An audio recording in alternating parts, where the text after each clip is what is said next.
This is Greg Remke, and this is part two of a presentation on the U.S.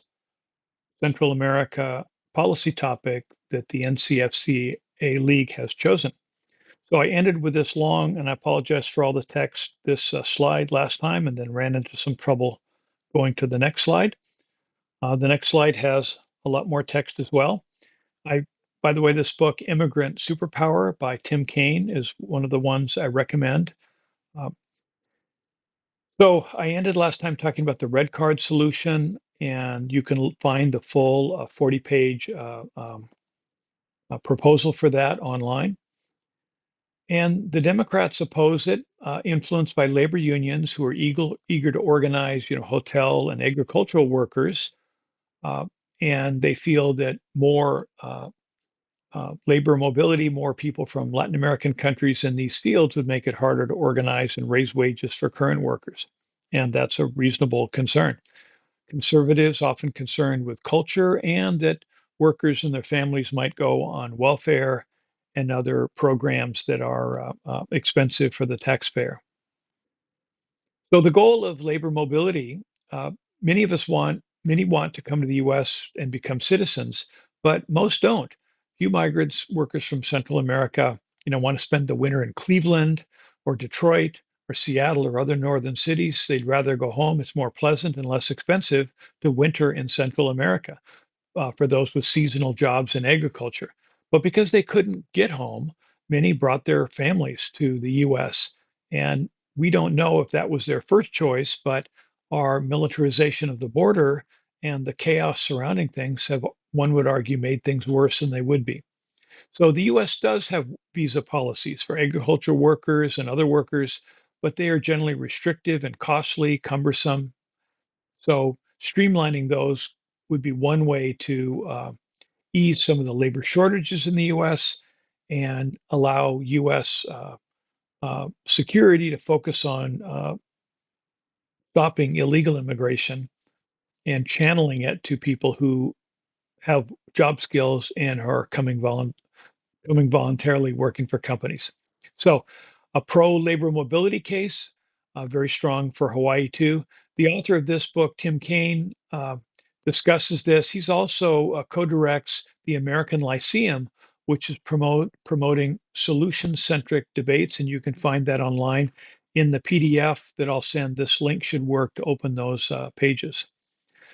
The US government, however, has something called the Central America Forward policy in the Biden administration, the Department of State, comprehensive strategy for addressing what the administration believes are the root causes of migration, significant commitments of US resources to support the region's long term development.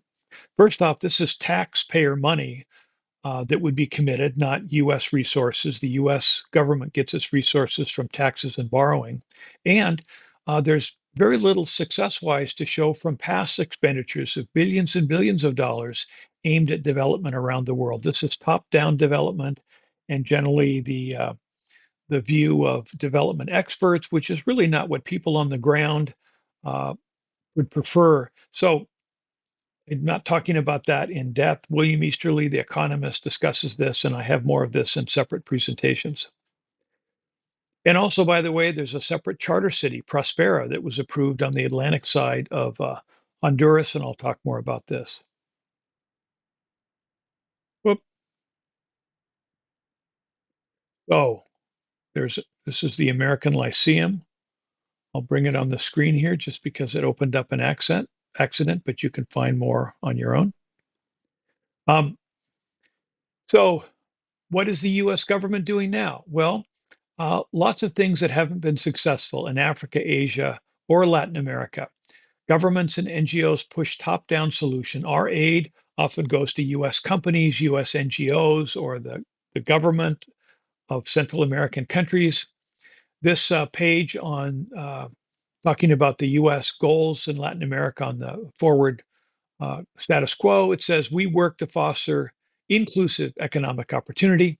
Well, what does that mean? Inclusive opportunity. How is that different than just opportunity?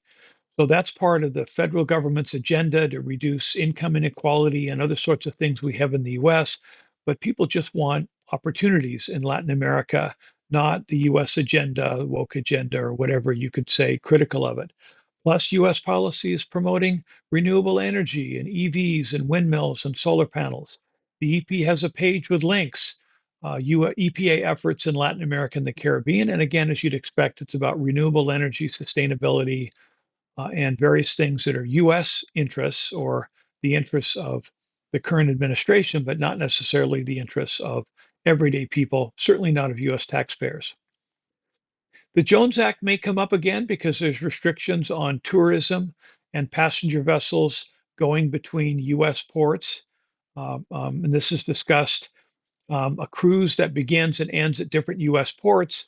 Panama cruise with Fort Lauderdale and Los Angeles is an issue. It must stop at a distant foreign port to be in compliance. But what does distant mean?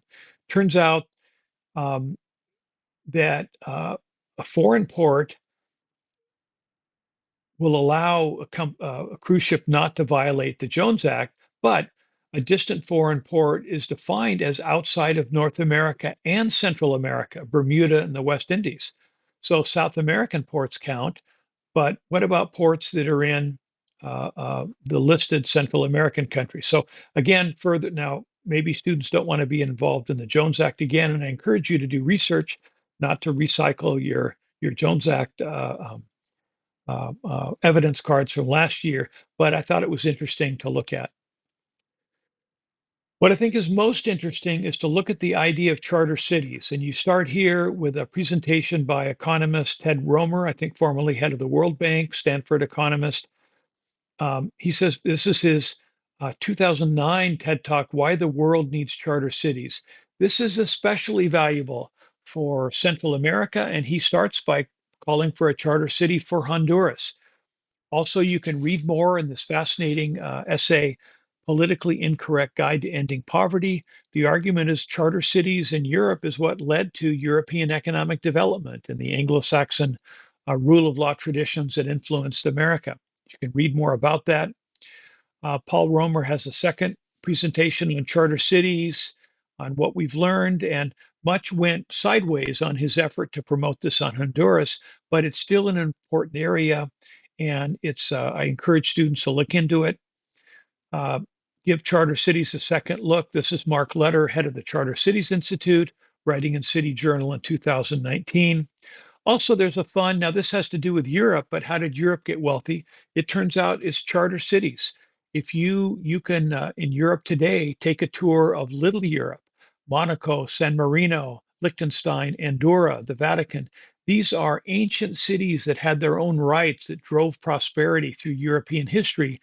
That only later European cities were swallowed up by the nation states, but these cities weren't. So you can see this as a European history, but perhaps also the future in Africa and in Central America. And more on charter cities. This program, Prospera, is this new private city on the Atlantic side. And again, it's sort of gone sideways as a new leftist government came into Honduras and has tried to slow things down.